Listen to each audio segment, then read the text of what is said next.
चल चालू एक समय में परा समय को दिखा दिया। बोलो श्री गुरु महाराज जी की जय हो, जय हो, जय हो।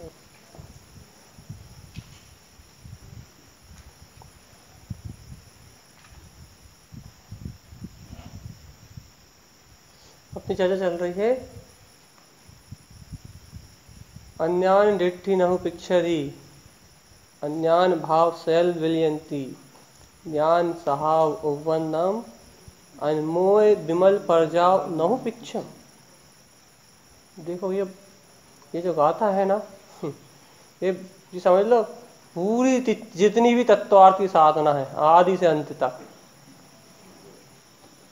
क्या कह रहा है? बहुत बड़ी बात कह रहा है।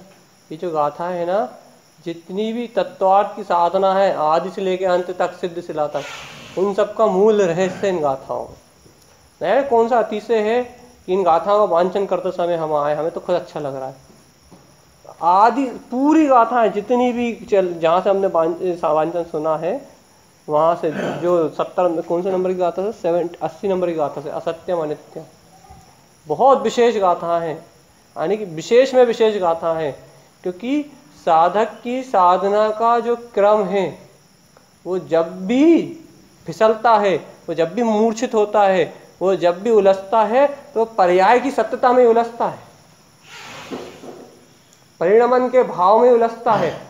स्वयं के अंतरंग से देखो, यदि कोई दूसरा डरा है, कोई दूसरा धमका है तो बात अलग है। स्वयं के अंदर से जब उसकी अज्ञानता ही कुछ बोलती है तो उस अज्ञानता का जवाब नहीं दे पाता।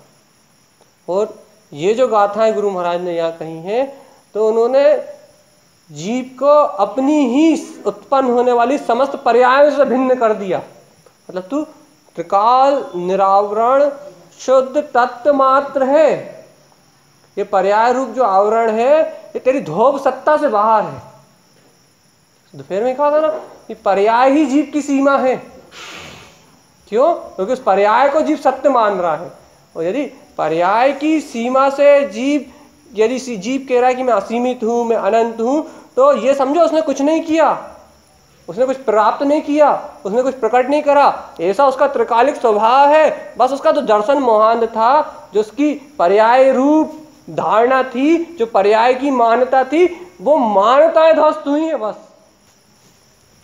जीव ने कुछ प्रकट नहीं किया, उसने त्रिकाली को बनाया नहीं, उसने ज्ञान को कहीं से उत्पन्न करके लेके आया नहीं। क्या करा सिर्फ उसने कुछ किया ही नहीं। वास्तव में अनादि निधन सत्ता तो जैसी की तैसी जहां की तहां विद्यमान है। लेकिन ये जो साधक है ना, कौन, ज्ञान कहो या ये कहो कि भाई साधनारत अपन यहाँ जो बैठे हैं ना जी, तो इस साधक ने करा क्या है? इस साधक ने समस्त पर्यायों को जड़ मूल से, मेरा स्वरूप ही नहीं है, जड़ मूल से ऐसा नहीं करा कि अशुद्ध पर्याय को बचा लिया, अशुद्ध पर्याय को हटा दिया, शुभ पर्याय को हटा दिया। इसने ऐसा भेद नहीं डाला कहीं। क्या कह रहा है? इसने भेद नहीं डाला कहीं। उसने समस्त पर्याय को पूर्ण प्रपंच कह के, प्रपंच मात्र कह के, और सबसे विमुख हो गया कि यही ना कुछ था, ना कुछ है, ना कुछ रहेगा। जो अस्तित्व था बस वो ही सदा कायम है। रोज पढ़ रहे हैं अपन मंदिर विधि में, ओमकार ध्वनि अगम अपारा, 52 अक्षर गर्भित सारा, चारों वेद शक्ति है जाकी, ताकि महिमा जगत प्रकाशी। भैया ये ओमकार स्वरूप से प्रकट होने वाले जो शब्दों का जाल तुम्हें दिख रहा है, ये 52 अक्षर गर्भित सारा, ये अक्षर, ये जाल जो तुम्हें दिख रहा है, यह शक्ति किसकी है? तुम पहले ये तो जानो। भैया कौन से शब्दों की बात कर रहे हैं आप? जो स्वभाव रूप शब्द उत्पन्न होते हैं उनकी बात कर रहा है भैया। जो अज्ञान रूप शब्द उत्पन्न हो रहे हैं, वो शब्दों की उत्पत्ति कहाँ है? अचेतन से, जड़ से। भैया भाषा बढ़ना तो जड़ है ना, पुद्गल है ना। देखो ये बहुत बड़ी बात कह रहा है, पकड़ सको तो पकड़ लेना। ये भाषा बढ़ना तो जड़ है ना, भाषा बढ़ना तो पुद्गल है ना, वो तो अचेतन द्रव्य है ना।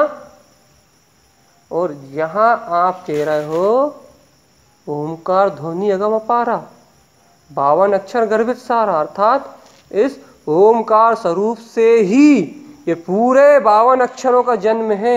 अर्थात ये यदि ओमकार में दिव्य ध्वनि ना हो, ये ओमकार में सिद्ध स्वरूप ना हो, यदि तेरा अद्भुत ज्ञान चैतन्य स्वभाव ना हो, तो ये शब्दों का जन्म ही नहीं होता। एक तरफ आप कह रहे हो ये चेतना से उत्पन्न होने वाली पर्याय है, और एक तरफ आप कह रहे हो ये शब्द जड़ है। आप कह क्या रहे हो? आपको खुद पता है आप क्या कह रहे हो? देखो अभी भी कह रहा है पकड़ सको तो पकड़ लो। क्या कह रहे हैं? बहुत बड़ी बात कहेगा इस बीच में। आप खुद कह रहे हो, आप खुद जान रहे हो आप क्या कह रहे हो। एक तरफ कह रहे हो कि इस विश्व में, इस ब्रह्मांड में, इस विश्व की यदि कहीं से संरचना है, क्योंकि संरचना क्या है, किसी को माँ मान रहे हो, किसी को पिताजी मान रहे हो, किसी को चैत्यालय मान रहे हो, किसी को मकान मान रहे हो, किसी को दुकान मान रहे हो, किसी को घर मान रहे हो, तो ये शब्द ही तो है। शब्द के अलावा किसको मान रहे हो? शब्द के अलावा किसको मान रहे हो तुम? यही मकान, इसे चैत्यालय नाम दे दिया, बेदी जी विराजमान है, बेदी जी हटा दो, इसी को कोई घर कह सकता है। यदि किसी की श्रद्धा गुरु महाराज पे नहीं है, कोई दूसरा निकले तो वो कह रहे कितना सुंदर घर बना है, कोई कह रहे कितना अच्छा मंदिर बना है। क्या है भैया? शब्द है ना। आप शब्दों को ही जान रहे हो ना, शब्दों को ही मान रहे हो ना, शब्दों से ही तुम्हारी आस्था का केंद्र चल रहा है ना। एक ही स्त्री को, किसी को माता जी, किसी को बहन जी, किसी को पत्नी, किसी को पुत्री। ये भैया स्त्री एक, स्त्री का स्वरूप एक, स्त्री की संरचना एक, स्त्री पूरी माया का स्वरूप एक, लेकिन उस माया के विविध प्रकार के भेद समझो क्या कह रहा है। स्त्री एक,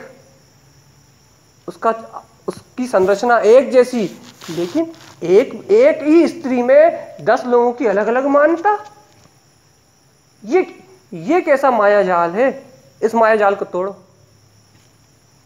इस पुद्गल खंबे का स्वरूप एक, या इस चैत्यालय संगमरमर से बना है, इस संगमरमर का स्वरूप एक ही खदान से आया, एक लग गया चैत्यालय में, तो इस चैत्यालय से, जिस संगमरमर से चैत्यालय बना है, इस संगमरमर की मान्यता तुम्हारे अंदर चैत्यालय रूप है।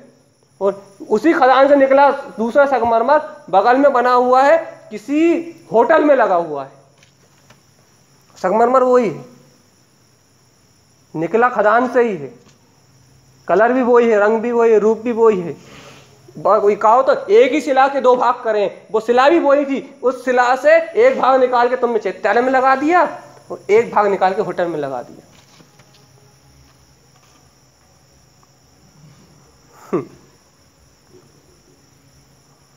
अब कहो, अब क्या कहना चाहते हो?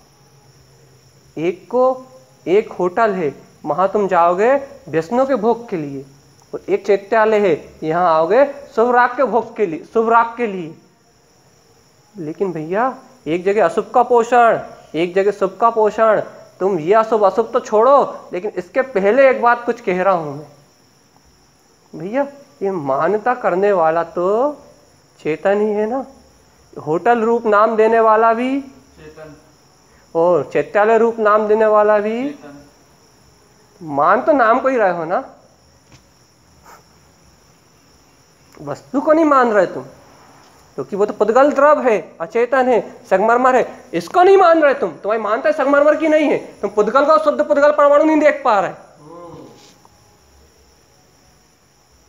तुम पुद्गल को शुद्ध पुद्गल परमाणु नहीं देख पा रहे, तुम उस पुद्गल को, एक को चैत्यालय देख रहे हो और एक को होटल देख रहे हो। ए भगवान, ये कैसा प्रपंच है?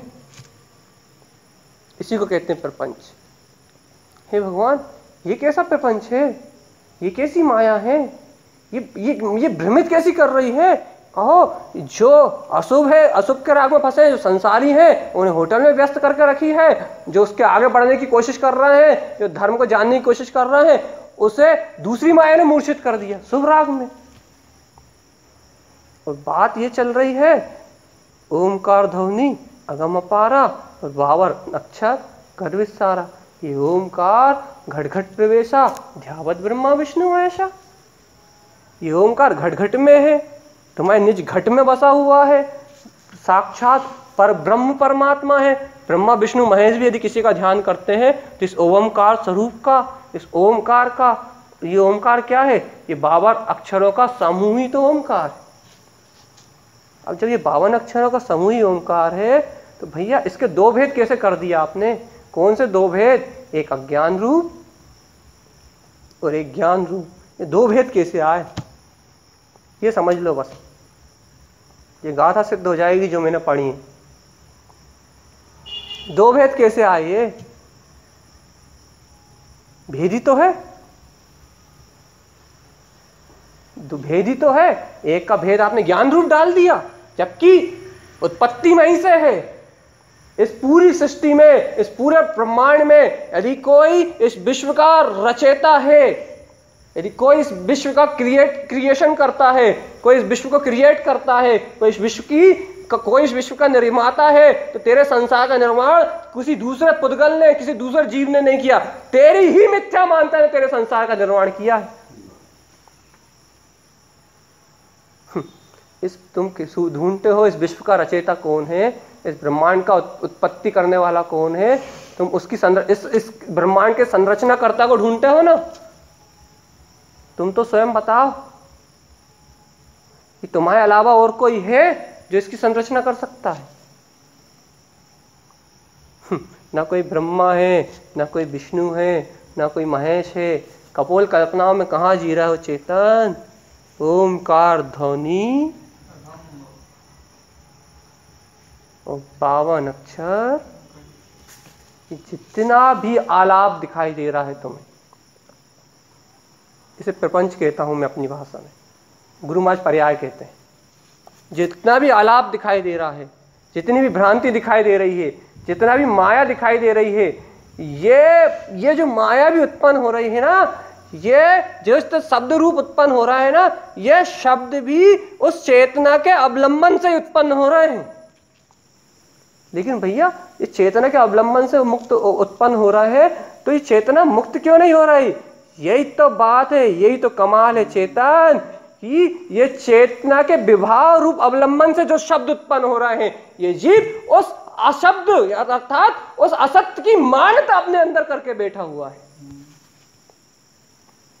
उसे सत्य अपने अंदर में मान कर बैठा हुआ है। फिर से रिपीट कर रहा हूं, इस जीव के विभाव रूप आलाप को छूके चेतना से तो शुद्ध निकल रही है ओमकारमयी ध्वनि, आत्मा के समस्त गुणों का पर्याय परिणमन सब शुद्ध है, लेकिन विभाव गुण को टच करने के बाद, विभाविक शक्ति को टच करने के बाद, आत्मा की विभाविक शक्ति को छूने के बाद जो ये नाम रूप भाषा वर्णना निकल रही है, जीव उस नाम रूप भाषा वर्णना को सत्य, उस प्रपंच को, उस पर्याय को सत्य मान के बैठ गया है। इसकी मान्यता मां फंसी है, इसने धारणा दे रखी है, इसने विश्वास कर रखा है, काहे का? इन पुद्गल अचेतन शब्दों का। और जबकि सत्य ये है कि ये ओमकारमयी निरंकार चेतना है, इसमें कोई विकल्प ही नहीं है, ये स्वभाव रूप शुद्ध है, ये स्वभाव रूप वीतराग है, ये स्वभाव रूप निर्द्वंद है, ये अशब्दमय है। लेकिन कहाँ जीव का ध्यान है? जीव इस निशब्द परमात्मा को ना जानकर इन शब्दों के माया जाल में, इससे उत्पन्न हो रहा है ना।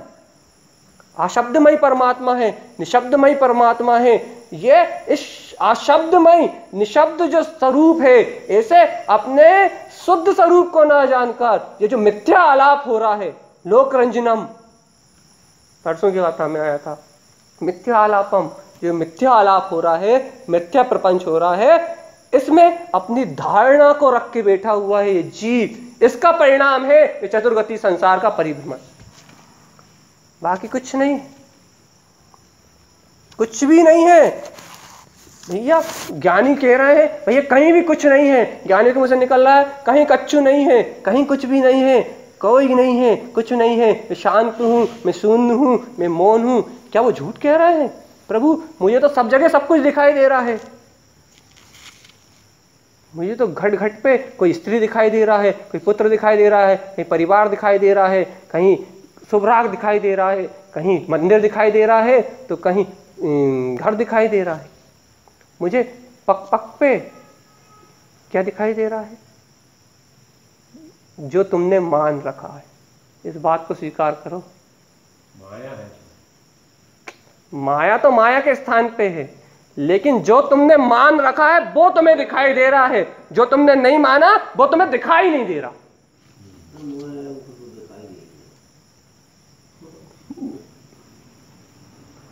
फिर से रिपीट कर देता हूं मैं इस बात को, माया तो है लेकिन ज्ञानियों को क्यों नहीं दिखाई दे रही? ज्ञानी क्यों कह रहे हैं? ज्ञानी भी यहीं अपने बीच में है। वो क्या कह रहे हैं? मैं शांत हूं, मैं शून्य हूं, मैं निर्द्वंद हूं, मैं वीतराग हूं, कहीं कुछ भी नहीं है। भैया उन्हें हिलाओ, उन्हें ढुलाओ, उनसे बोलो भैया सामने नदी है, कहीं नहीं है। उनसे कहो चैत्यालय है, नहीं है। उनसे कहो ये है, नहीं है। उनसे कहो ये माता है, कहीं नहीं है। कहीं भैया कभी तुम्हें कच्चू दिखता क्यों नहीं रहा? वो कहीं कहीं कच्चू है ही नहीं, तो कहां से दिखेगा? ज्ञानी ऐसा कह रहे हैं, और मैं कह रहा हूं कि भैया मुझे दिखना बंद हो ही नहीं रहा। मैं दृष्टि हटा हटा के परेशान हूं, मैं दृष्टि बंद कर, मैं आंखें बंद करके 4-4 घंटे ध्यान में बैठ के परेशान हूं, लेकिन मुझे सब आंख बंद करने के बाद भी सभी कुछ दिखाई दे रहा है। मैं आंख बंद कर परेशान हूं, ध्यान कर के परेशान हूं, समाहित कर के परेशान हूं, मुझे दिखना बंद नहीं हो रहा। और ज्ञानी बीच संसार में खड़ा हुआ है, लेकिन उसे कुछ दिखाई नहीं दे रहा। ये कैसा अचरज है प्रभु? हे प्रभु बोल प्रभु तेरी क्या माया, ये खेल समझ में ना आया।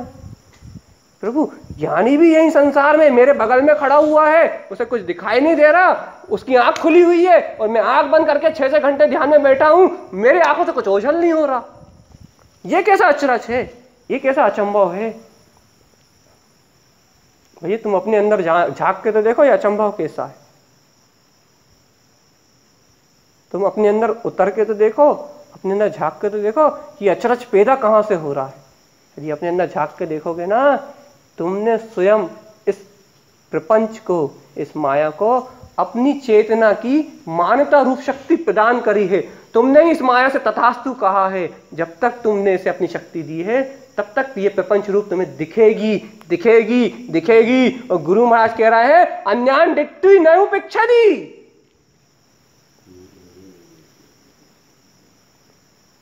गुरु महाराज कह रहा है ये मिथ्या मानता का पहचाना ही मत, इस अज्ञान की पहचान ही मत करो। इस ब्रह्म जाल है ये संसार, प्रपंच रूप है ये पर्याय का कोई अस्तित्व नहीं है, इसका कोई स्वरूप नहीं है, इसकी कोई स्थिरता नहीं है, ये अपने आप ही आके बिला रही है। ये पर्याय रहने वाली नहीं है, इसका स्वभाव ही नष्ट होने का स्पष्ट कह रहे हैं।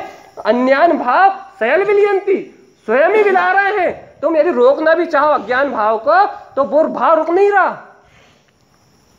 तुम पकड़ के बैठना भी चाहो कि मैं अज्ञान भाव को रोक लूं, अज्ञान भाव को रख लूं अपने पास, अज्ञान भाव को अपने पास संभाल कर रख लूं, तो वो एक समय की पर्याय होने के कारण से स्वयं ही उत्पन्न होकर स्वयं ही बिला रहा है। फिर तुम उसे नए अज्ञान तुम नए अज्ञान को मानता दे रहा हो, वो तुम्हारा दोष है। तुम उसे मान के बैठ गए कि वो तुम्हारा था, ये तुम्हारा दोष है, ये तुम्हारी मान्यता का दोष है, और तुम्हारी मान्यता का दोष तुम्हारे परिभ्रमण का कारण है। ये शब्द भाषा वर्णन परिभ्रमण का कारण नहीं है। उन शब्दों में तुम्हारी धारणा फंसी हुई है, उन शब्दों में तुम्हारी चेतना फंसी हुई है। और सदगुरुओं का उपदेश है ओमकार ध्वनि गम अपारा। ये ओम कबरिया कोई पूछने लगे कि ओमकार कहाँ है, तो उन्होंने पहले कह दिया घट घट प्रवेशा। अपने निज घट में झांक के देखो अब भी आगे। भैया अब आप वहां आओ जहां से आपने चर्चा शुरू करी थी। मैं वहीं जा रहा हूं ना। ये बताओ कि भैया वो ही 52 अक्षर, वो ही 52 अक्षर ये चेतना उत्पन्न कर रही है। वो ही 52 अक्षर, और वो ही 52 अक्षरों से गर्वित ये ओमकार में स्वरूप सिद्ध भगवान सादी अनंत काल से अपने स्वरूप में बैठे हुए हैं। इतना बड़ा अचरज कि वो भी इसी संपदा से संपन्न सारी अनंत काल से अपने असीमित वैभव को भोग रहे हैं, किसी पर्याय पे उनकी दृष्टि नहीं है। और ये जीव सारी अनंत काल से उस संपदा का धनी होने के बाद भी ये आलाप कर रहा है, अनित असत वचनों को उत्पन्न कर रहा है, असत अनित वचनों में सत्यता करके बैठा है, इन असत्य अनित वचनों की मान्यता करके बैठा है। अहो ये कैसी माया प्रभु! इस एक शाश्वत सिद्धालय में अपने परम सुख का भोग कर रहा है, और एक ऐसे ही ओमकारमय 52 अक्षर से इसको उत्पन्न करने वाला ऐसे ही चैतन्य स्वरूप निगोद की यात्रा कर रहा है। ये कैसा अचरज है प्रभु, तेरी कैसी माया है, तेरा खेल समझ में नहीं आ रहा मुझे। एक के लिए मुक्ति और एक के लिए कैद, कैसा भेद है। जिन्हें भगवान का अन्याय है ये, है ना, उन्होंने अन्याय किया है मेरी आत्मा के साथ। जिस दिन दूसरों के ऊपर दोष देने की दृष्टि छूट जाएगी ना, उस दिन समझ में आएगा कि वास्तव में ये सारी मान्यता का खेल मैंने ही मिथ्या मान्यता करी है, मैंने ही मिथ्या धारणा करी है, मेरी ही अज्ञानता का परिणाम ये प्रपंच रूप संसार है। यदि यहाँ मेरी अज्ञानता नष्ट हो जाए तो ये पर्याय परिणमन कुछ है ही नहीं। पर्याय की अवस्था जो निगोद में सो ही मुझ में, सो ही मोक्ष मझारा। पर्याय की अवस्था न निगोद से अंतर रखती, ना इस समय साधक की दशा से मतलब रखती, ना सिद्ध शिला में पहुंच जाने से मतलब रखती। पर्याय मतलब पर्याय, किसी से भी मेरा संबंध नहीं। मैं तो कौन हूं? घट घट में रहने वाला कौन है? मंदिर में रहने वाला भगवान है ना।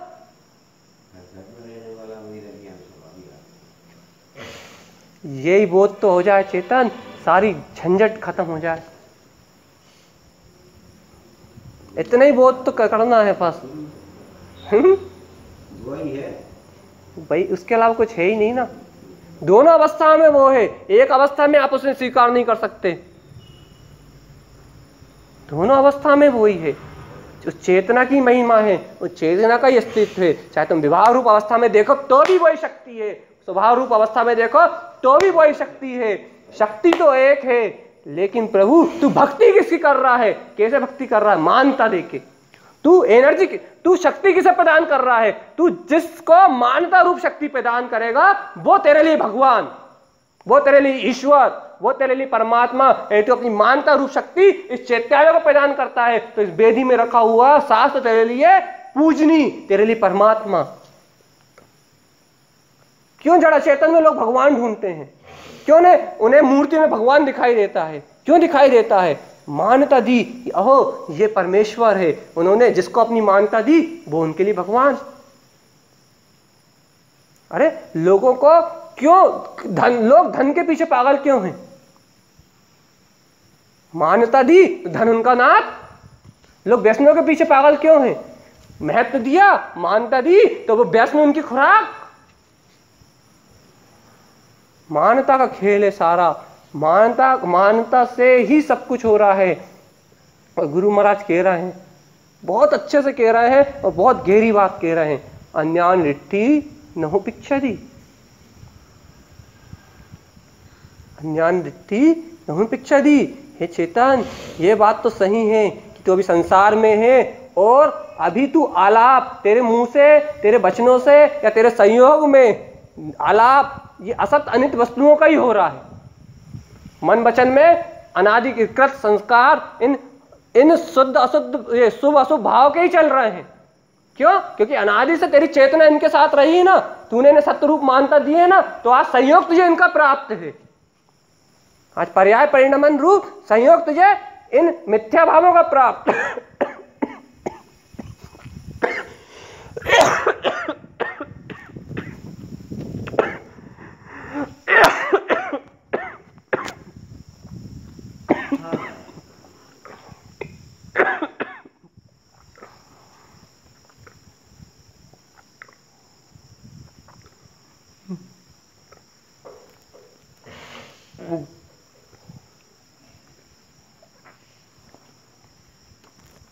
अनादि से मानता दी ना, अनादि से इनका महत्व किया है, अनादि से इन्हें सत्य जाना है, इन संस्कारों को पूजा है, इन संस्कारों की मानता की है, इन संस्कारों को सत्य रूप जाना है। इसलिए आज भाव रूप द्रव्य कर्म के उदय के रूप में, भाव कर्म के उदय के रूप में, नो कर्म के उदय के रूप में, ये तीनों रूपों में आज तेरे साथ है। भाव भी स्वतंत्र है, स्वीकार कर लो इस बात को। द्रव्य का परिणमन भी स्वतंत्र है, भाव भी स्वतंत्र है, भाव कर्म के उदय से है। द्रव्य का परिणमन भी स्वतंत्र है, द्रव्य कर्म के उदय से है। ये नो कर्म की शरीर की पूरी व्यवस्था तुम्हें क्या मिलना है, क्या खाना है, क्या पीना है, ये सारी पुद्गल की व्यवस्था ये 9 कर्म के उदय से है। सब पुद्गल का पुद्गल में, पुद्गल का पुद्गल में ही चल रहा है भाई। ये सब जब पुद्गल का पुद्गल में ही चल रहा है तो फिर मेरा क्या है? तेरा जो इष्ट स्वरूप है तू उसको नहीं देख रहा ना, जो तेरा है। इसका परिणाम है ये चतुर्गति संसार की यात्रा। कैसे नहीं देख रहा मैं? तेरी मान्यता देख। आज वो भाव कर्म का उदय, द्रव कर्म का उदय और 9 कर्म का उदय जब तेरे सहयोग में चलता है, चाहे वो स्त्री रूप में चले, चाहे भोग रूप में चले, चाहे पर्याय रूप में चले या परिणाम रूप में चले, किसी भी रूप में चले, जिस समय वो तेरे अंतरंग में चलता है उस समय तू मान्यता किसको देता है? तू तो यही मानता है ना कि मैं कर रहा हूं। तूने मान्यता आखिर उस संस्कार को दे दी ना, ये मुझ में चल रहा है, मेरा है, मुझ में है, मैं कर रहा हूं, मैं भोग रहा हूं, मुझ में ये क्रिया हो रही है, मेरी ये अभिव्यक्ति हो रही है। आज भी तूने उस प्रपंच को सत्य माना ना?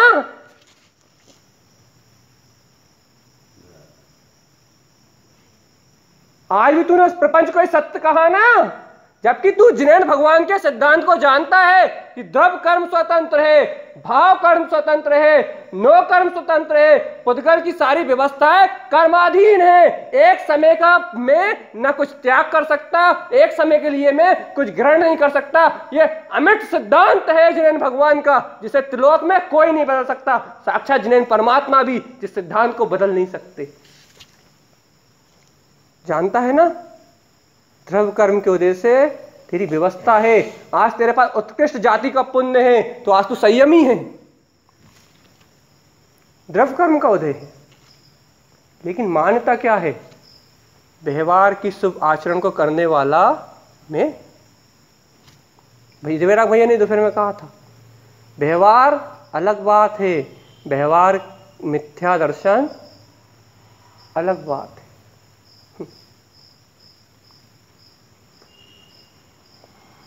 जो उन्होंने बहुत संक्षिप्त में कहा था उसे मैंने बहुत विस्तृत कर दिया। बताओ चेतन, अभी भी कोई संचय विभ्रम ब्रह्मो ये प्रकृति तुम्हें सता रही है? अभी भी क्या तुम इस अमिट अकाट सत्य को, साक्षात जिनेन्द्र परमात्मा की वाणी को हृदय से समर्पण कर पा रहे हो? या तुम्हारे अंदर में अभी भी कोई कह रहा है ऐसा थोड़ी ना होता है, संयम भी कुछ होता है, संस्कार भी कुछ होती है, क्रिया भी कुछ होती है। अरे जीव अभी भी तो कुछ करता है। हाँ, यदि तुम मान रहा है ना कुछ करता है, हाँ अभी भी मिथ्या मानता करता है। बस यदि करता है भी कुछ मान रहे हो तो कुछ करता ही नहीं।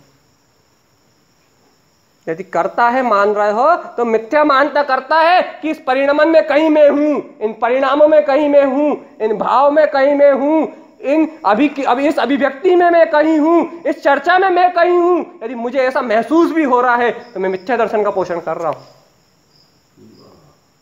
इस चर्चा में मैं कहीं नहीं हूं, इस चर्चा में मैं कहीं भी नहीं हूं। है आप बोलते हुए दिख रहे हो, आप बताते हुए दिख रहे हो, आप सुनाते हुए दिख रहे हो, और आप चर्चा भी अपने शुद्धात्मा की कर रहे हो, शुद्ध स्वरूप की बात बता रहे हो, त्रिकाली का उपदेश दे रहे हो, जिनेन्द्र भगवान की वाणी को कह रहे हो, साक्षात जिन स्वरूप की महिमा बता रहे हो, और आप यही कह रहे हो कि इस चर्चा में मैं कहीं नहीं हूं। ये तो बिल्कुल विपरीतता है। यदि आप राग भोग काम वासना की बात बताते तो मान लेता आप नहीं थे, लेकिन आप तो शुद्ध ज्ञान की शुद्ध देशना कह रहे हो। इस शुद्ध ज्ञान की शुद्ध देशना में भी आप नहीं हो। भैया इस सत्य को तो स्वीकार करना ही पड़ेगा। इस चर्चा में मैं कहीं भी ना हूं, ना हो सकता और ना कभी आऊंगा। हे प्रभु, ऐसा अपरिमित तत्व है ये, ऐसा अपरिणामी तत्व है ये, यही तो तुम स्वीकार कर लो। अरे ज्ञानियों ने इसे कहा है, क्या कहा है कि कूटस्थ है। कूटस्थ कह दिया उन्होंने। कैसे कूटस्थ कह दिया कि भैया ये सारी पर्याय आती हैं और जाती हैं, लेकिन ये अपने स्वभाव से बाहर झांक के नहीं देखता, इसे मतलब ही नहीं है। इसे न ज्ञान धारा से मतलब है न कर्म धारा से मतलब है। ये धाराओं से अपना संबंध ही नहीं जोड़ता, ये इंद्रियों से, ये भावों से, ये मन वचन काय से अपना संबंध ही नहीं जोड़ता। इसे अतीन्द्रिय कहना उपचार का कथन है। क्यों? क्योंकि जीव इंद्रिय सहित अपने आप को मान रहा है, बल्कि ये अतीन्द्रिय भी नहीं, ये तो साक्षात स्वयं परमानंद स्वभाव ही है। जिनकी इंद्रियों की मानता है उन्हें संबोधन देने के लिए अतीन्द्रिय कहना पड़ता है, नहीं तो अतीन्द्रिय कहना भी उपचार है, बस कहा जाता है। लेकिन ऐसा है पता कितनी गहराई से जा रहा है ये सत्य। क्योंकि गुरु महाराज कह रहे हैं अन्यान दिट्टि न उपेक्षति, तो पता तो लगे कि अन्याय की दृष्टि क्या है। अन्यान दिट्टि कह रहा है, दृष्टि कह रहा है, ज्ञान नहीं कह रहा है। ये भेद और समझ लो, ये इतनी सी बात और समझ लो। अन्यान ज्ञान नौ संयुक्तम नहीं कह रहा है, अन्यान ज्ञान नौ पिक्षंती नहीं कह रहा है, अन्यान दिट्टि दृष्टि डाल रहे हैं। जहां भी दृष्टि का शब्द डल गया वहां सीधी सीधी मान्यता के खड़ी हो गई। दृष्टि शब्द डल गया, मान्यता के खड़ी हो गई। काय की मान्यता है भैया? काय का महत्व है तुझे? तू अपने इष्ट प्रयोजनी शुद्ध स्वरूप की तू अपने इष्ट प्रयोजनी सिद्ध स्वरूप की साधना कर रहा है, या एक बात बता, तू स्वरूप से राग कर रहा है? दोनों में बहुत अंतर है भैया। ऐसा भी होता है, इस भूमिका में होता है, लेकिन वो राग भी अपने आप परिणमित हो जाता है। राग करने की भी आज्ञा दी है, लेकिन जब इतनी ऊंची चर्चा चल रही है तो ये बात भी हो ही जाए। तू अपने स्वरूप से इष्टता कर रहा है, श्रेष्ठता कर रहा है, उसका बहुमान कर रहा है, यहां तक तो ठीक है, कोई दिक्कत नहीं भैया। ये सब ज्ञान की निम्न दशा में राग पूर्वक ही तो होता है, बिल्कुल कोई दिक्कत नहीं है। भक्ति कर रहे, बहुमान का बहुत भावना भाव, शुद्ध सम्यक की भावना भाव, शुद्ध सम्यक के ऊपर तुझे भाव बना रहा है कि शुद्ध सम्यक की प्राप्ति कैसे हो जाए, अहो मेरा स्वरूप कैसे उत्पन्न हो जाए, अहो निरंतर भावना चलती रहे कि अहो मैं तो अकर्ता अभोक्ता स्वभाव हूँ, अहो वो शुद्ध स्वरूप ही मेरे चेतना है, ये अज्ञान ये पर्याय तो कुछ है ही नहीं, इन पर्यायों से भिन्न मैं तो परम पारिणामिक धोप तत्व हूँ। ऐसी भावना उत्कृष्ट भावना है, इस भावना का आदर है, इस भावना का सम्मान है। अरे सम्मान आदर नहीं, इस भावना की अनुमोदना है। जिन जीवों के अंतर में ऐसी ज्ञान स्वभाव की भावना उत्पन्न होती है, धनी धन्य है वे जीव, धन्य है अपने स्वरूप की भावना में संलग्न है, धन्य है वे आत्माएं। लेकिन भैया ऐसी शुद्ध भावना है तेरी, या ऐसे शुद्ध स्वरूप की चाहना है तुझे, ये बता। क्योंकि सहज राग होना अलग बात है और किसी चीज की जिद्द होना अलग बात है।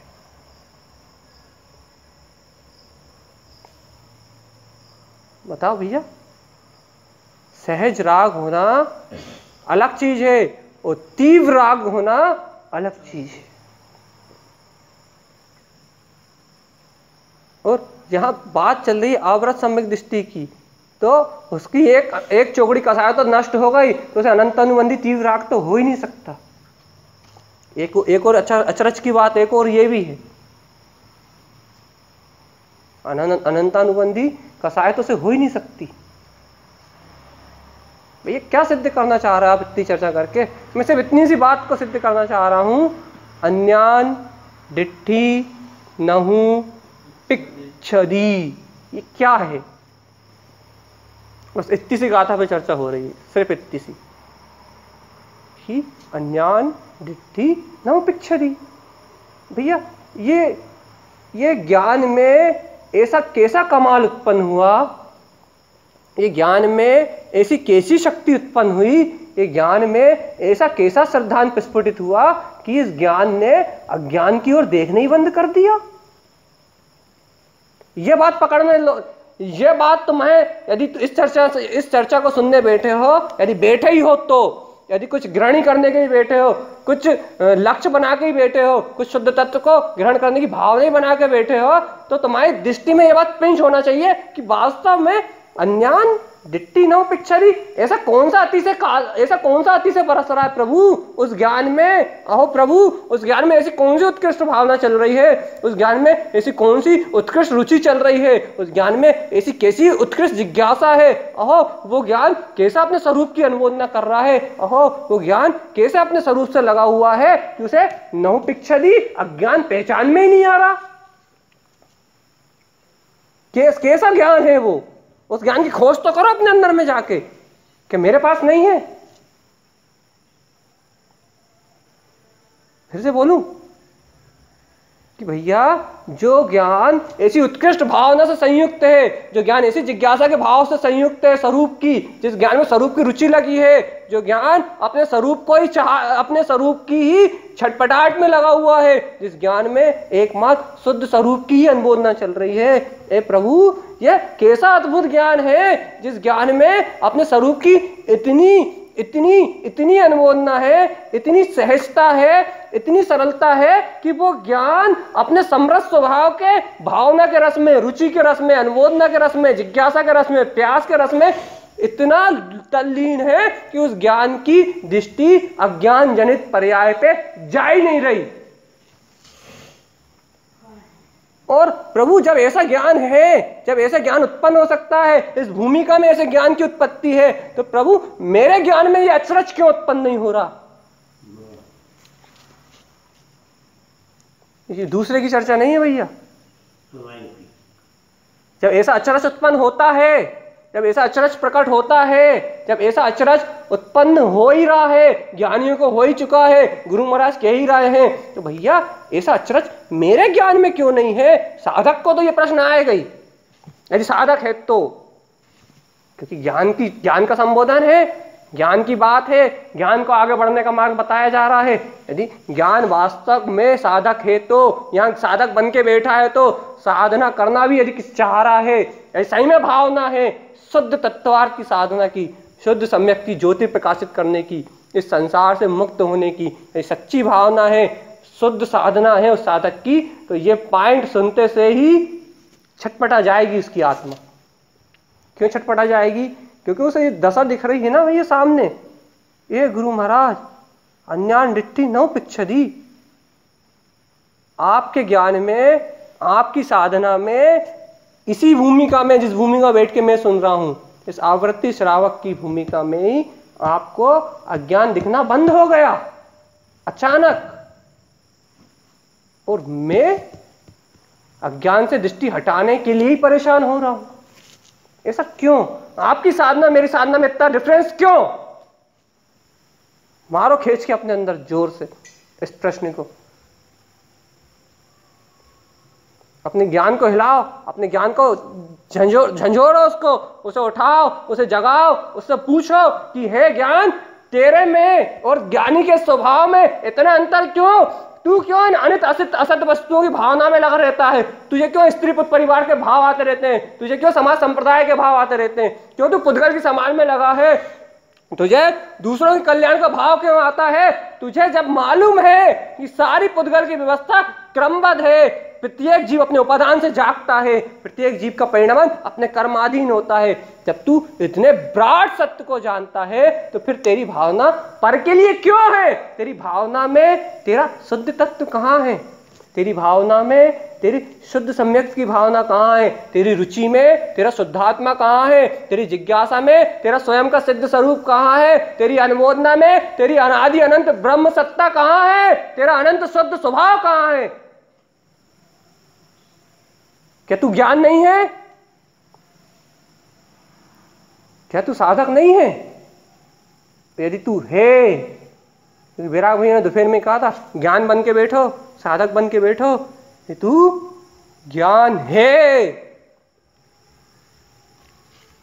साधक है, तो अब बता, बोल के बता, मुझे गर्ज ना बता, सत्य बता, कहे कि वास्तव में ये तू साधक है, इस उपदेश शुद्ध सार के अनुसार अपनी साधना कर रहा है, ऐसे अपने ज्ञान को शुद्धता में ढाल रहा है, वैसे पर्याय के मोह से, इस पर्याय की दृष्टि से बिल्कुल विमुख, परान्मुखम मतलब पर्याय अलग, उसकी ओर दृष्टि नहीं। परान्मुखम मतलब बिल्कुल उल्टा। सब पर तो है, अब खेला से निकालने का पर मानता का खेल है भाई साहब। मानते की जो बात नक्का है, बताओ नहीं तो इतनी बड़ी बात सुन के भी यदि तुम साधक हो, तुम्हारे ज्ञान में कितनी पिंच कर रही, ये बात दो तीन तरीके से ली जा सकती है। एक, मनोरंजन में, वाह कितनी अच्छी बात सुनाई, पंडित जी क्या मस्त चर्चा करते हैं, वाह मन का रंजन। दूसरी तरीके से, वाह चर्चा तो बहुत अच्छी थी भैया, ऐसा ही मुझे आचरण करना है। ये हो गया एक उस निचली भूमिका, यानी कि उस निचली भूमिका से थोड़ा ऊंचा साधक। क्या भैया, उसने सत्य को सुन के सत्य कह दिया और भूल गया। लेकिन तीसरा, अहो इतनी श्रेष्ठ मेरे ज्ञान की महिमा, अहो इतना अद्वितीय मेरा ज्ञान, अहो मैं ऐसा साधक, हे भाई रे कहाँ विभाव के भाव में लगा हुआ है, कहाँ जनरंजन रंजन मनोरंजन कलरंजन में उलझा हुआ है, कहाँ संसार के विषय भोग की आसक्ति में उलझा हुआ है, अरे कहाँ दुर्भावना में लगा हुआ है, कहाँ मन के भावों में भेरा है। अहो देखो ये शुद्ध भाव अभी मेरे ज्ञान में उत्पन्न होने वाले भाव हैं, मेरे ज्ञान का परिणमन है ये। तीसरा साधक, ये कौन सी दशा में बैठे हो? दशाओं में मजा आता है ना, सुनो दशाओं को, तीनों में से कौन सी दशा में बैठे हो तुम? नहीं जान पा रहे ना, अपने आप की खोज नहीं कर पा रहे हैं, तीनों में से कहां बैठा हूं। सोच लो कितना प्रमाद है, यह है सच्चा प्रमाद। जीव अपनी सत्ता को सुनने के बाद अपनी ही गणना नहीं कर पा रहा, वो ज्ञान अपने कोई नहीं मांझ पा रहा, अपने कोई नहीं जान पा रहा, भगवान मैं कौन सी भूमिका में बैठा हुआ हूं, कितने बड़े प्रमाद में है जीव। देखो दूसरे की पर्याय, दूसरे की दशा को जानने में कितना मजा आता है, समाज के प्रपंचों को जानने में कितना मजा आता है। अज्ञान भाव जो अंदर से उत्पन्न होते हैं उन्हें जानने में कितना मजा आता है, कितनी रुचि लगती है, कितना छटपटा के बुद्धि उस ओर भागती है, मन उस ओर रंजायमान होता है। देखो ये ज्ञान की जैसा चलते समय जब ज्ञान को हिलाया जा रहा है, क्या इतनी तेजी से ज्ञान जिसे महाआकर्षित होता है जनरंजन कलरंजन मनोरंजन में, उतनी तेज अपने शुद्ध स्वभाव में आकर्षित हुआ नहीं हुआ। काहे के साधक, तुम साधना का सही क्रम भी नहीं जानते, सही क्रम गुरु महाराज के अनुसार क्रम। उनने कहा है अन्यान डिट्टी नहु क्षम, पहचानते ही नहीं भैया। भैया कितनी देर खींचोगे, 1 घंटा पूरा होने वाला है, टाइम दिख गया तुम्हें? टाइम दिख गया तुम्हें, मतलब अज्ञान का भाव अंदर से आ गया, समय समाप्ति। लेकिन जिस ज्ञान की जागृति की मैं बात कर रहा हूं उसकी रुचि अंदर से नहीं आई। सोच लो साधना किस स्तर की है तुम्हारी। मैंने अभी वाली कहा समय हो गया, सबने देख लिया कि 9 बजने में 5 मिनट की देर, 10 मिनट की देर, उसका ख्याल कितनी जल्दी आया, जबकि वो असमय है, पर समय है। उस घड़ी घंटे से तुम्हारा कोई संबंध न था, ना है, ना कभी हो सकता, न भूत, न वर्तमान, न भविष्यति। जहां तुम्हारा कोई संबंध नहीं, उसका बोध कितनी जल्दी आ गया। शुद्ध स्वरूप की चर्चा 1.25 घंटे करी मैंने पूरी शक्ति लगा के, उसकी रुचि, उसका बहुमान नहीं आया। एक बार मैंने कह दिया टाइम हो गया, घड़ी की ओर नजरें चली गई, हे प्रभु कैसी माया भैया। मतलब मान्यता बैठी थी उस समय की, भैया मानता नहीं बैठी होती ना तो घड़ी के कांटे को तुम देख नहीं सकते थे।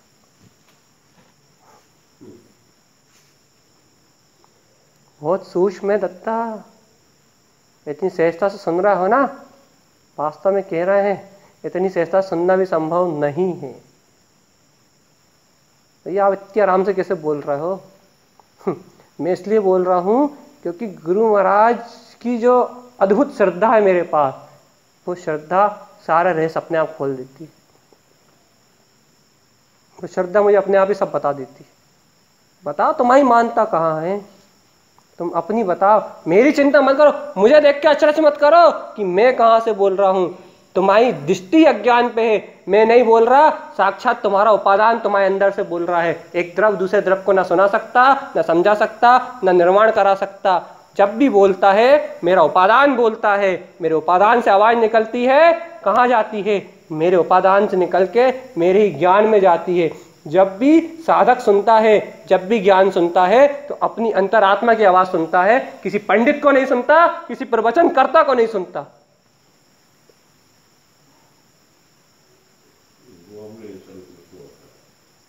ना कोई प्रवचनकर्ता को सुनता, ना किसी पंडित को सुनता। जब भी साधक सुनता है, साधक की बात कर रहा हूं, जनरंजन लोक रंजन करने वालों की बात नहीं कर रहा। साधक किसकी सुनता है? अपनी अंतरात्मा की आवाज की सुनता है,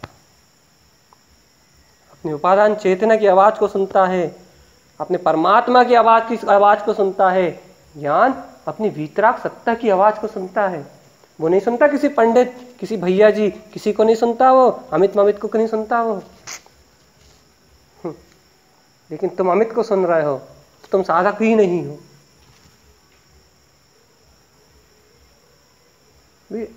कैसे कैसे रहस्य भैया, ये तो एक अंश भी नहीं बोल रहा मैं, ये शब्दों में उसको बताना ही, मैंने पहले ही कहा ना, शब्द उससे उत्पन्न हो रहे हैं। जीव उन शब्दों के प्रपंच जाल में मानता करके बैठा है, लेकिन वो ये जान ही नहीं पाता कि वो अशब्द बोल रहा है। वही अशब्द भी बोलता है ना। अपने अंदर जाके देखो, तुम इन शब्दों को सुनना बंद तो करो एक बार, उस अशब्द की आवाज सुनाई देगी। कैसी आवाज है उसकी? वो जिसके अंदर से आती है वो ही सुन पाता है। कोई दूसरा ना उसे व्यक्त कर सकता, ना कोई दूसरा उसे बता सकता। निशब्द भी बोलता है, लेकिन अंदर बोलता है। अंदर उतर के तो देखो। ये चर्चा तो बहुत मीठी लग रही है, आप आधे घंटे और कर लो, क्या फायदा? तुम ये बताओ, इतनी देर करने के बाद तुम्हारे लक्ष्य में तुम्हारा ज्ञान कौन सा? अन्यानम नहु पिक्षदी, वो कितना आया? भैया किस रूप में आता है? अब भी बताया था, भावना रूप में, जिज्ञासा रूप में, उत्साह रूप में, अनुमोदना के रूप में, बहुमान के रूप में। भैया कोई से रूप में तो आया, तो ही तो तुम साधक हो। यदि इनमें से किसी रूप में भी नहीं आया, रुचि के रूप में भी नहीं आया, तो तुम साधक भी हो या नहीं हो? एक बार अपने से पूछो तो। यदि इनमें से कोई सी भी अवस्था में नहीं आया, तो तुम साधक हो या नहीं हो? देखो, दो जीव हो सकते हैं जिन्हें नहीं आएगा। एक जो मिथ्या दृष्टि हो और एक जो सिद्ध भगवान हो। तो बस उनके बीच की अवस्था में जो कोई भी होगा, चाहे कोई भी हो, उसे ये बात सुन के कुछ ना कुछ, क्योंकि साधक है, ज्ञान है, तो ज्ञान का परिणामन, ज्ञान रूप तो कुछ ना कुछ होगा, चाहे वो ज्ञायक रूप हो। ज्ञान है तो पर्याय तो है ही, लेकिन दिट्टी नौ पिक्षादी, दिट्टी पर्याय को नहीं पहचान रही। बस अचरज ये है, अलौकिकता ये है, सत्यता ये है। दृष्टि बोलो, अब तो बोलो। मुझे बोलते हुए 1 घंटा हो गया भैया। भैया आपकी दृष्टि तो घड़ी पे जा रही है। वक्ता का काम जो है, वक्ता अपने बखूबी निभा रहा है, लेकिन श्रोता का लक्षण जो है वो तुम्हारे अंदर कितना आ रहा है, तुम ये बताओ।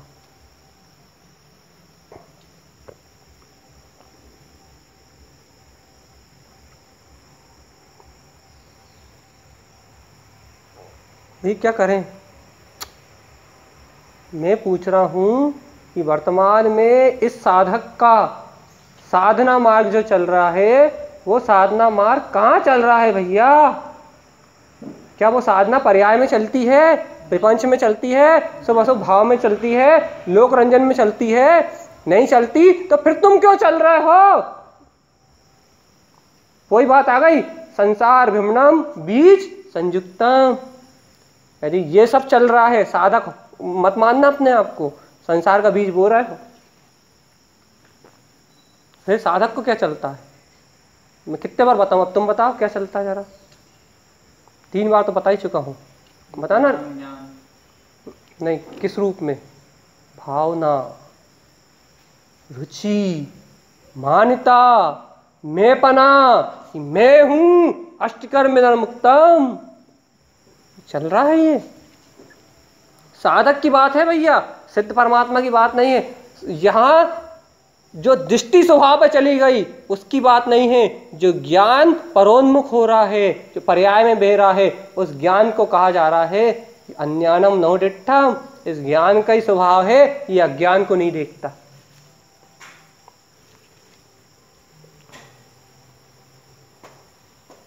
वो जो एक समय की निर्विकल्प अनुभूति हो गई उस पर लांछन नहीं लगाया जा रहा। उस अनुभूति के बाद जो साधक साधना करने के लिए भेष बना के बैठा है, बिना भेष बनाए बैठा हुआ, साधक के लिए भी यही उपदेश है, लेकिन जो भेष ही बना के बैठा है साधक का, उसके लिए बात हो रही है। भैया साधक के लक्षण क्या है? साधक का लक्षण ये है अन्यान दिट्ठी नहु पिच्छम। वह अज्ञान की दृष्टि को पहचानता ही नहीं है। उलझने की बात तो बहुत दूर की, उसमें रमण करने की बात तो बहुत दूर की, उसको सत्य मानने की बात तो बहुत दूर की। यहां तो गुरु माँ ने पहचानने से इनकार कर दिया कि अज्ञान होता क्या है, मुझे बताओ तो। पहचानने से मना कर दिया भैया। पहचानने से वो ये कह देते हैं कि भैया हाँ अज्ञान होता है लेकिन मुझ में नहीं है, तो ये पहचान करने के बाद मना करना है। यदि मैं कहूं यहाँ राग द्वेष कसाय के भाव चलते हैं लेकिन ये मेरे नहीं है, तो पहले राग द्वेष कसाय के भाव की पहचान करी, उन्हें माना कि ये है, और उसके बाद कहा कि मुझ में नहीं है। ये भेद विज्ञान हो गया। लेकिन यह भेद विज्ञान नहीं करवा रहे, फिर क्या कह रहे हैं? अन्यान दिट्ठी नहु पिच्छति, अर्थात पहचानने में ही नहीं आते। ओ, तो मतलब राग मैंने आज तक किया ही नहीं भैया। इतना विकल्प करने का समय भी नहीं है वहां, किया या नहीं किया। नहु पिच्छम, पहचानने का समय नहीं है वहां।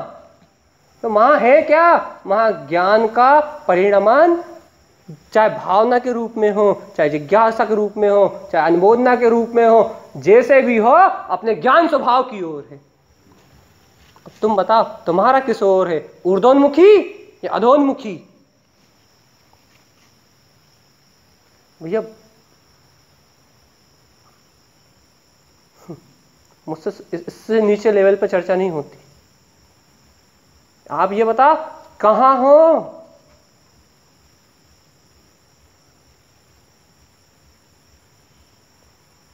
कहां हो भैया? मैं एक पॉइंट से दूसरे पॉइंट की ओर नहीं बढ़ पा रहा क्योंकि मुझे जवाब नहीं मिल रहा। मैं ये बात तो कह नहीं पा रहा अन्यान भाव सयल बिल्यंती, वो सारे बिला गए। तुम पहले पहचान तो बंद करो उनकी। गुरु माँ ने सिद्ध कर दिया जब तक पहचान बंद नहीं होगी जब तक वो भाव बिला नहीं सकते। पहचान बंद होने के बाद ही राग का कर्ता में, राग का भोक्ता में, राग मुझ में था, पर्याय मुझ में थी, परिणाम मुझ में था, ऐसी पहचान बिलाने के बाद ही ये सयल भाव अपने आप बिला जाएंगे। जब तक तेरी पहचान नहीं बिलाई जब तक ये भाव नहीं बिला सकते। जब तक तू इन्हें पहचानता रहेगा तब तक ये भाव, और जहां इनकी पहचान खत्म वहां इनका अस्तित्व ही नहीं है। सयल विलयंती, स्वयं ही नष्ट हो जाने वाले हैं। इनका अस्तित्व हो तो इन्हें हटाने की बात हो, जिसका अस्तित्व ही नहीं उसे हटाओगे कैसे? बताओ, क्रोध मान माया लोभ पुद्गल है चेतन? बताओ मौसा जी, क्रोध है? क्रोध मान माया लोभ पुद्गल है? बोलने के पहले सोचो, पुद्गल है? ना उसमें स्पर्श है, ना रस है, ना गंध है, ना वर्ण है। पुद्गल के एक भी गुण नहीं है क्रोध मान माया लोभ में। तुम पुद्गल कैसे कह सकते हो उसे? अतिचार लगा रहे हो। स्पर्श है क्रोध में, रूपी है, वो दिखाई देता है।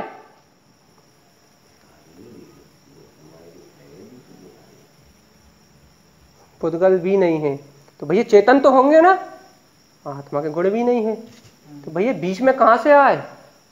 माया है भैया, माया। माया फरी आती है, माया उसको ही दिखती है जो माया को मानता है। क्रोध मान माया लोभ ना चैतन्य के खाते में, ना चेतन उसे अपने में स्वीकार करता, और पुद्गल कहता है मेरा एक भी गुण उसमें नहीं है। ना पुद्गल उन्हें स्वीकार करता, ना चैतन्यता उन्हें स्वीकार करती, फिर कौन उन्हें स्वीकार करता है? बढ़िया है। ए भैया, अब तो आपने बहुत बड़ा द्वंद खड़ा कर दिया। और ना वो पुद्गल में है, ओ मैं तो पुद्गल समझ के वास्तव भक्ता था। ओ वो चेतन तो हो ही नहीं सकते, मेरा स्वभाव नहीं है। भैया अब वो तो ये अधर्म में नहीं लटक गई। बस इतनी बात तो इतनी देर से मैं समझा रहा हूँ भैया, इतनी देर से मैं इतनी सी बात को फोकस कर रहा हूँ। भैया तेरी मानवता का भूत है ये सारा प्रपंच, तेरी खोपड़ी की चाल है। भैया वक्ता का कर्तव्य भी यही है ना, क्या कर रहे? उलझा नहीं रहे, सुलझा रहे हैं। क्यों? अच्छा तुम्हें कितनी टेंशन लगी रहती भैया, यहाँ क्या हो गया, यहाँ क्या हो गया, कैसे भाव को उत्पन्न करता रहता दिन भर? कितनी टेंशन है समाज के प्रपंच की। तब तक तेरे पास इतना समय नहीं है तेरे लिए, तेरा ज्ञान का तू साधक है। तेरी साधना यह है कि तेरे पास तेरे शुद्ध सम्यक्त का भाव उत्पन्न रहे। तेरी साधना नहीं यह है कि तुझे स्वरूप की प्यास बनी रहे। तेरी साधना नहीं यह है कि तेरी अनुभवना स्वरूप की बनी रहे। तेरी साधना यह है कि आओ तारन तरन देव कितना उत्कृष्ट मार्ग दिया है, मेरी आत्मा निहाल हो गई। तेरी साधना यह है कि प्रभु जैसे शुद्धात्मा की महिमा दी है, वैसे शुद्धात्मा की महिमा मेरे रोम रोम से खिले। ये साधना है तेरी। ये साधना नहीं है कि कौन क्या कर रहा है, कौन शिविर लगा रहा है, कौन का सर फोड़ रहा है, कौन श्रीमंत बन रहा है, कौन का। ये साधना नहीं है, ये बकवास है, ये बकवास भाव है, ये साधक के भाव नहीं है। यही तो समझ लो। इसीलिए तो मैं कह रहा हूं कि मिथ्या मानता मिथ्या शब्दों में बह रहे हो। व्हाट्सएप पे आ गया, उन मिथ्या शब्दों ने मन वचन काय में हलचल मचा दी। ये भगवान इतना बुरा कर रहा है गुरु महाराज के पंथ के साथ। क्या है ये अज्ञान भाव? ये बात, ये अज्ञान भाव में सत्यता हो गई। और तुझे देखा ही नहीं कि मैं साधक हूं दद्दा, मैं इस अज्ञान भाव का स्वीकार करूंगा तो मेरा क्या होगा? मेरे ज्ञान का परिणमन तो शुद्ध स्वभाव की भावना है, वो तो रह गई एक तरफ कोने में, उसका तो भाव ही नहीं आया शुद्ध स्वभाव का। कहाँ रह गए? 4-5 दिन इसी में निकल गए कि श्रीमंत, सवाई सेठ, कहीं वो कहीं अध्यक्ष, कहीं वो शास्त्री, वो हो गया पूरा बंडा ढार, हो गई तेरी साधना खत्म।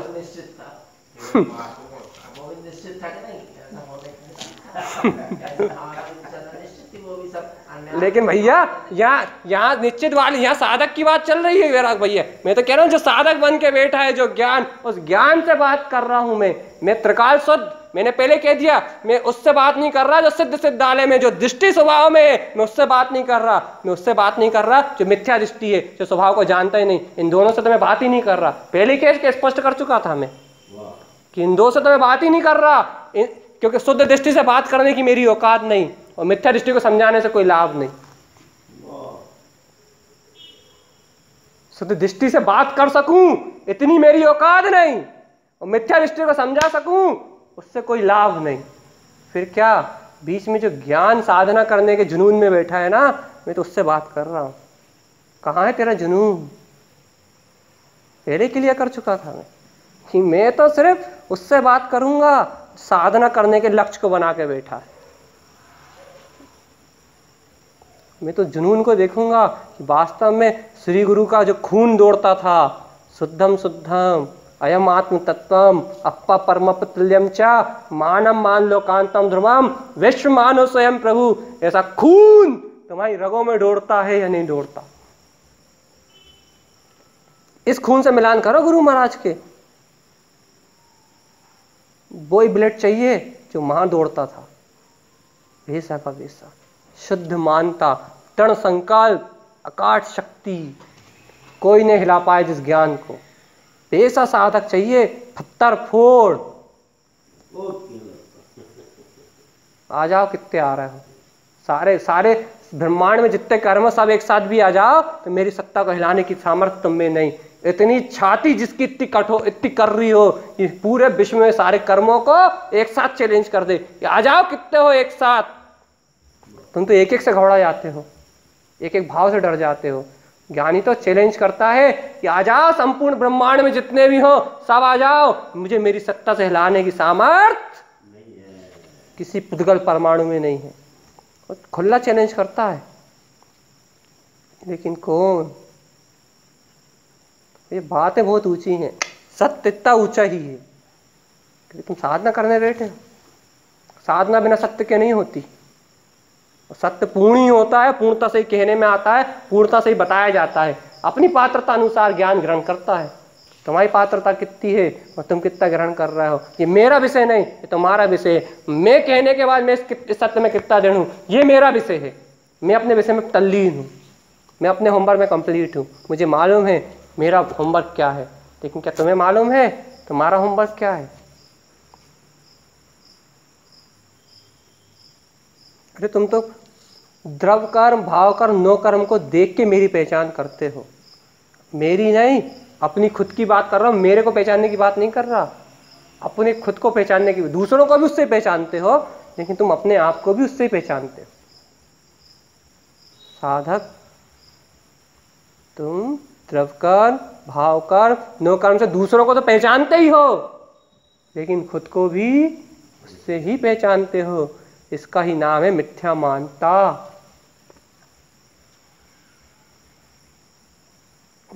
गुरु महाराज और कुछ कह रहे हैं। क्या कह रहे हैं भैया? 25 बार तो बोल चुका हूँगा मैं। अन्याठी नहु पिछड़ी, पहचानता ही नहीं। अब तुम बताओ, तुम पहचान रहे हो या नहीं पहचान रहे? मुझे पहचानते हो? पहचानते हो मुझे? बस यही है, नहीं पहचानते भैया। कौन? Who are you? बस, व्हाट इज यूर नेम? नहीं मालूम, पहचानते ही नहीं भैया। टाइम ही किसके पास है? मां मुझे ज्ञानी रमण गुण भावे हो, मां मुझे सहज रमण। क्या भारा है? क्या भारा है तुम्हारे ज्ञान को? सहज रमण गुण भारा है, ज्ञान रमण गुण भारा है, स्वभाव रमण गुण भारा है, या विभाव पुसारा है भैया? परिणति को क्या पुसारा है? परिणति वीतराग स्वरूप के लिए मचल रही है, या राग देश के प्रपंच में ही मदहोश है? ज्ञान का परिणमन उसकी परिणति है।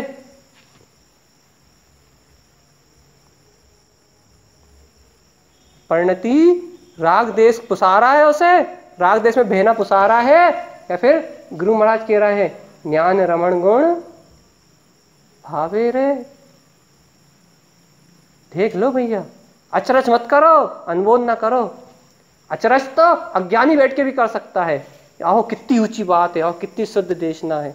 ये मन का रंजन तो कोई भी कर सकता है, लेकिन ज्ञानी, अहो ये मेरे अद्भुत ज्ञान की महिमा है प्रभु, धन्य है मेरा ऐसा ज्ञान। ज्ञानी स्वयं से जुड़ता है, अज्ञानी पर से जुड़ता है।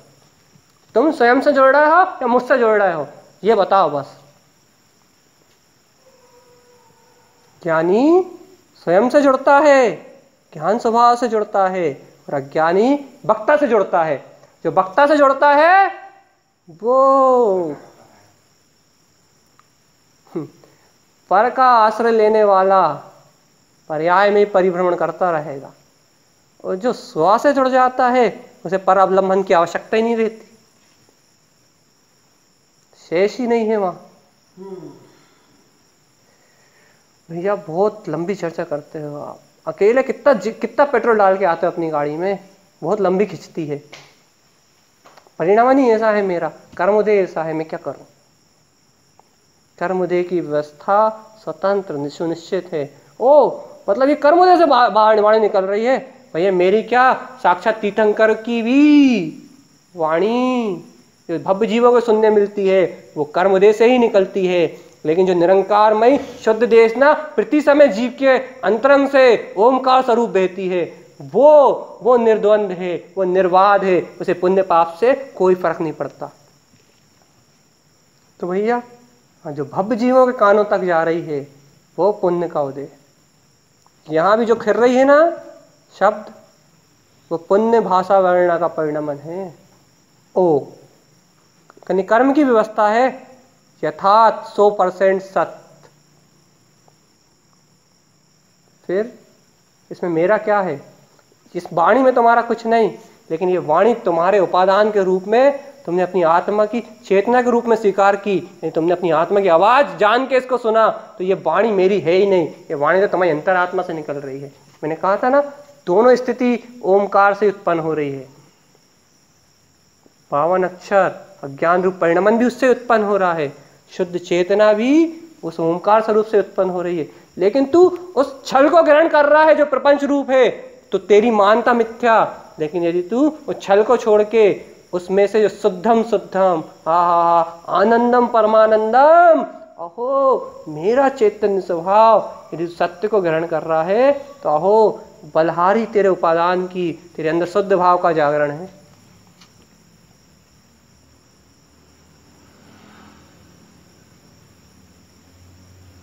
भाई यदि आप एक लाइन को 1-1.5 घंटे तक खींचोगे तो पूरे ग्रंथ को करने में तो आप तो जो मुख्य बात होती है ना, जो मूल पॉइंट होता है ना, यदि वो बेस क्लियर हो जाए तो बाकी जो छोटे छोटे काम आएंगे ना आगे, वो तो मिनटों सेकंडों में हो जाएंगे। लेकिन मूल है ये, मूल है ये, आधारशिला है ये। तुम्हारी पहचान आधारशिला है। आधार कार्ड लेके जाओ तो राशन मिलेगा, बैंक में खाता खुलेगा। यदि आधार कार्ड नहीं लेके गए, पहचान कार्ड नहीं है, तो ना तुम वोट डाल सकते, ना तुम्हें राशन मिलेगा, ना तुम इस देश के नागरिक कहलाओगे, जेल में जरूर बंद कर दी जाओगे। कोई भी कह देगा विदेशी है,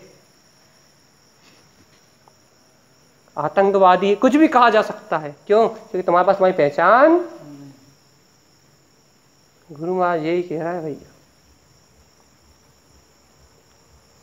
स्वयं की पहचान है तो अज्ञानम नहुपिक्षति, अज्ञान को नहीं पहचानेगा। तो ये स्वयं की पहचान नहीं है, परवश वही परवश सही वेदना व अभारी, पर के आश्रित ही ये जी भारी वेदनाओं को सहन करता है। और स्वबस सही रंचना, बोलो ना भैया, ये तो सबको याद है। स्व के आश्रय से एक रंच दुख नहीं हुआ आज तक इस जीव को।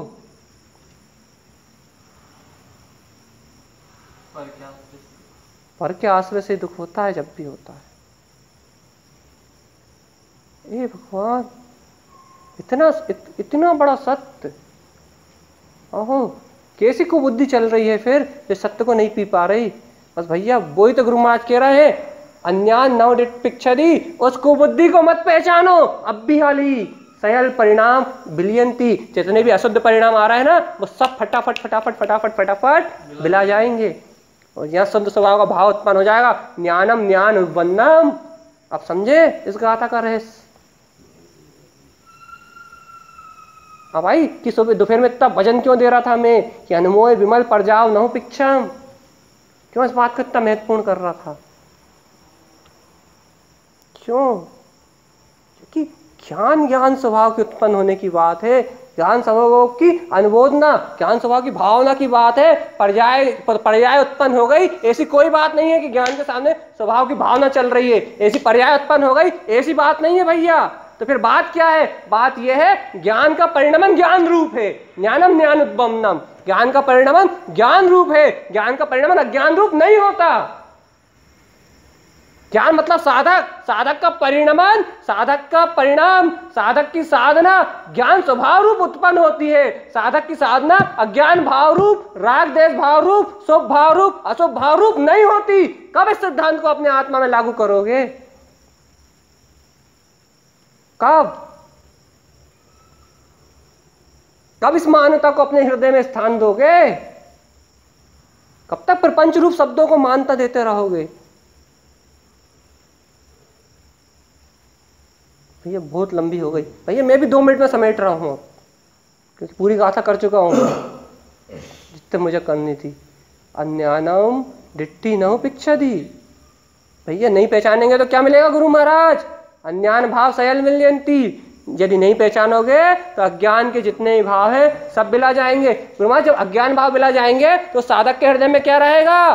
ज्ञानम ज्ञान उद्बंधम। ये ज्ञान स्वभाव के जितने भी भाव है ना, ज्ञान स्वभाव की जितनी अनुमोदना है ना, ज्ञान स्वभाव की जितनी रुचि है ना, ज्ञान स्वभाव की जितनी श्रद्धा, जितनी मानता है ना, ज्ञानम ज्ञान उत्पन्नम, ऐसा ज्ञान से ज्ञान उत्पन्न होता जाएगा भैया।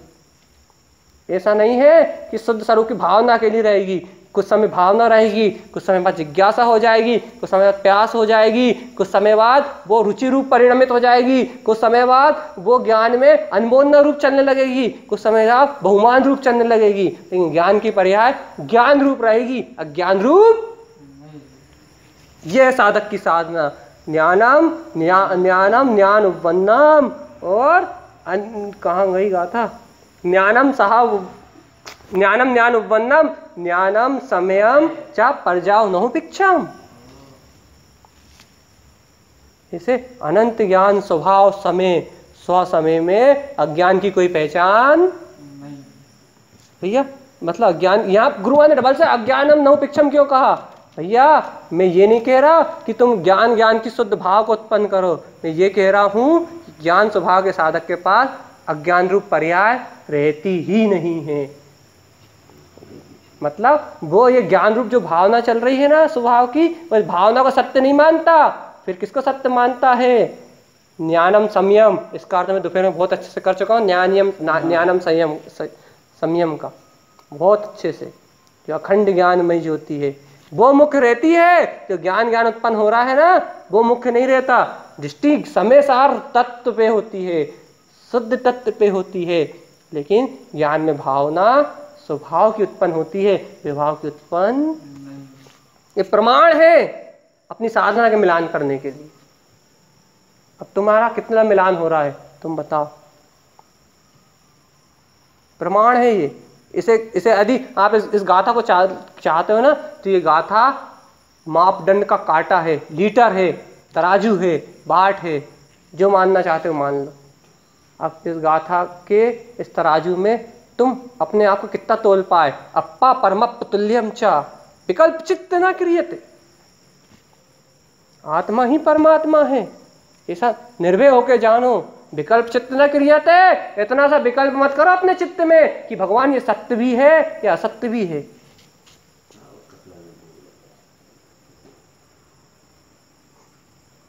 भैया बहुत देर हो गई, मैंने कहा था ना जाहिर, बस समापन हो गया, हो गई गाथा पूरी। गाथा तो पूरी हो गई, लेकिन तुम पूरे हुए नहीं हुए ये तुम जानो। बोलो श्री गुरु महाराज की जय हो। आ जाओ आधे घंटे।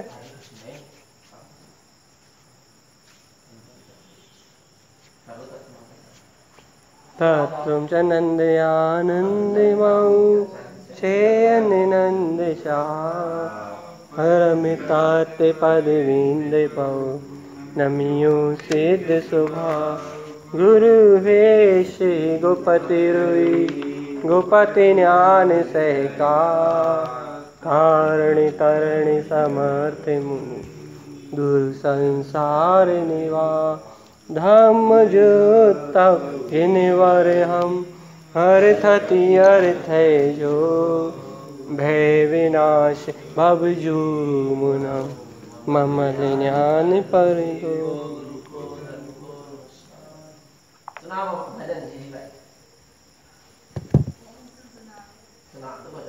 अभी कोई अच्छा सा भजन लीन ज्ञान, इसमें ज्ञान की लीनता जो आपके अंदर से भाव से उत्पन्न हो, इसकी बात मत मानना, इसकी बात मत मानना।